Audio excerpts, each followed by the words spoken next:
avanzando en una justicia tributaria. Y en materia de telecomunicaciones tenemos una ofensiva de las compañías como Google, como Facebook, como Amazon, que están cada vez más trabajando a sus anchas en su país y que en este país, y que además están pues ávidas de poder entrar en mercados potenciales que le ofrece el mercado mexicano, porque como mencionaba ayer, mientras que Estados Unidos y Canadá están con sus mercados prácticamente saturados por el acceso que tienen, el consumo que han tenido, pues el crecimiento de su mercado es muy menor, 0.3%, 0.4%. En el caso de México, el potencial crecimiento del mercado es de millones de personas, 36 millones de personas, 42 millones de personas, dependiendo del caso. En este momento, en los foros internacionales como G20, G7, se está discutiendo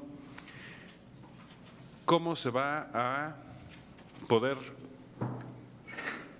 crear el mecanismo tributario para cobrarle impuesto a estas empresas, la tasa Google. No es un tema fácil porque pues, el problema central para cobrar un impuesto, como ustedes saben, pues es poner al cobrador el mecanismo y que la persona moral en cuestión pues pague, es decir, el balance de fuerzas tiene que ser suficiente como para que los gobiernos internacionales puedan ponerle finalmente un impuesto a estas compañías. Perdón, me equivoqué. Y entonces, ya terminaré, sí. Y entonces, dado que estamos frente a esta situación, en el mundo los cancilleres, los senadores, están discutiendo cómo se va a poner este impuesto. Y si nos dormimos, este impuesto se va a poner en la zona de producción, es decir, en California, y no en la zona de consumo, es decir, aquí. Y ayer hacía yo pues una reflexión sobre la importancia y el potencial económico que tendría pues para la hacienda pública mexicana asegurarnos de que cuando esta negociación se dé, nosotros hayamos hecho la anticipación suficiente y necesaria para asegurarnos de poner un mecanismo tributario en nuestro país junto con otros países como Francia, Alemania, etcétera. Entonces, para cerrar, yo quisiera hacer énfasis en lo que he intentado comunicar en este momento. Me parece como ciudadano muy importante aprovechar esta oportunidad, este honor de dar este mensaje para decir que necesitamos estar preparados para estos escenarios. No sabemos lo que va a pasar, pero necesitamos estar preparados. Necesitamos hacer un ejercicio de anticipación ante estos diferentes temas que se han planteado aquí y que nos van a afectar muy pronto. Les agradezco su atención y les agradezco la oportunidad para dar este mensaje. Gracias. Muchas gracias, doctor.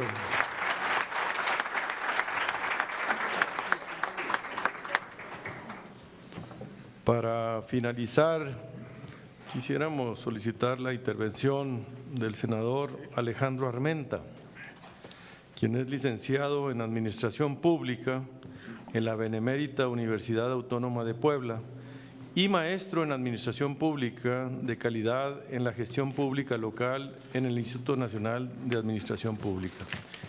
Es un destacado político mexicano afiliado al partido Movimiento Regeneración Nacional. Es senador de la República de esta legislatura y presidente de la importante Comisión de Hacienda y Crédito Público del Senado de la República. Adelante, senador.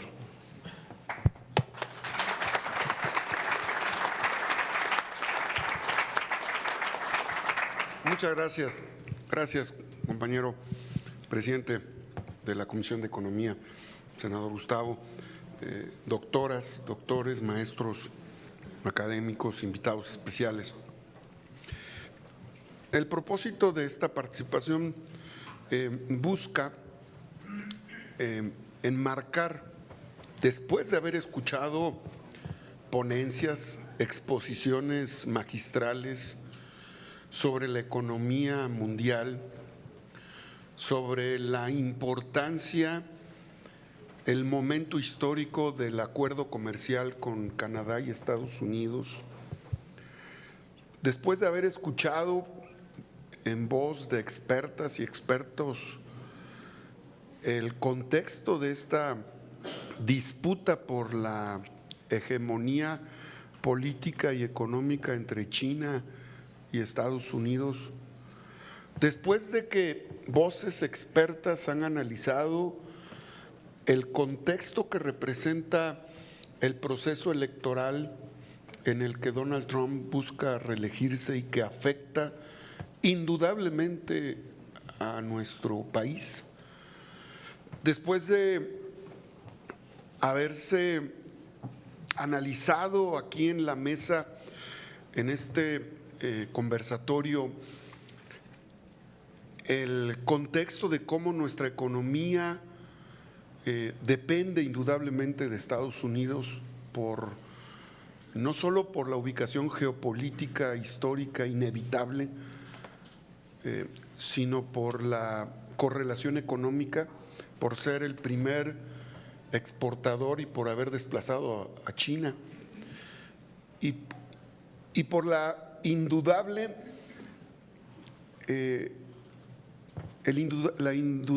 movilidad que hay de las diferentes regiones económicas en el mundo.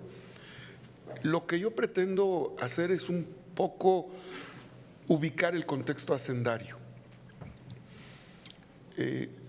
y hacerlo de manera objetiva, sin prejuicios partidarios, porque no es la lógica, pero sí destacar en el contexto, y por eso les presento esta lámina. Hace un momento lo expliqué, lo comenté, lo interpreté. Robert Lansing, que fue ministro, secretario de Estado norteamericano cuando Wilson fue presidente de la Unión Americana, decía esto: México es un país extraordinario, fácil de dominar, porque basta con controlar a un solo hombre, el presidente. Tenemos que abandonar la idea de poner en la presidencia a un ciudadano americano. Perdimos la mitad de nuestro territorio nacional, ya que esto llevaría otra vez a la guerra.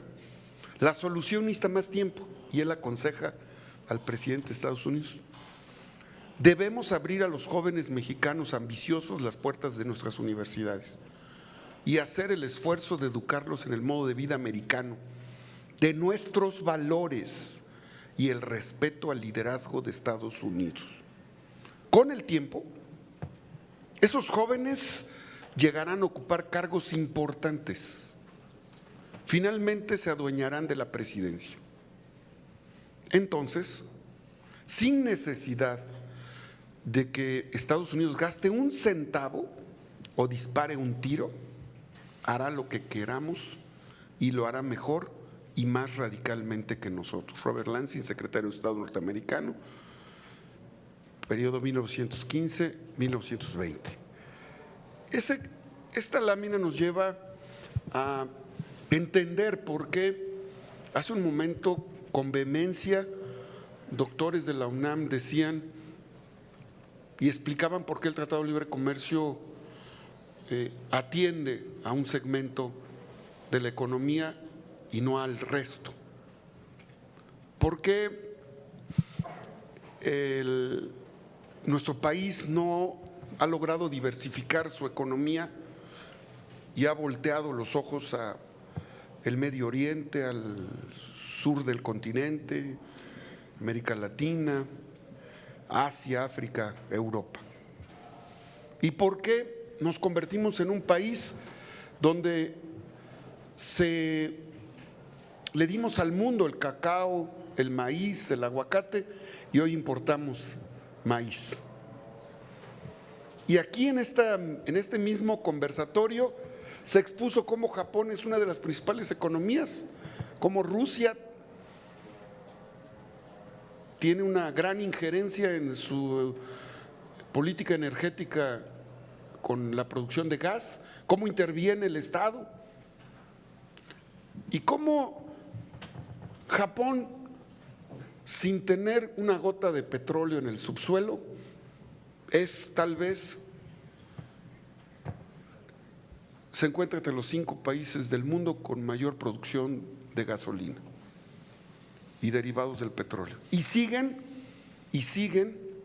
renovando sus refinerías con tecnología. Entonces, esto nos lleva a ubicar, México ocupa el lugar 121 de 136 países en la eficiencia del gasto. Somos ineficientes.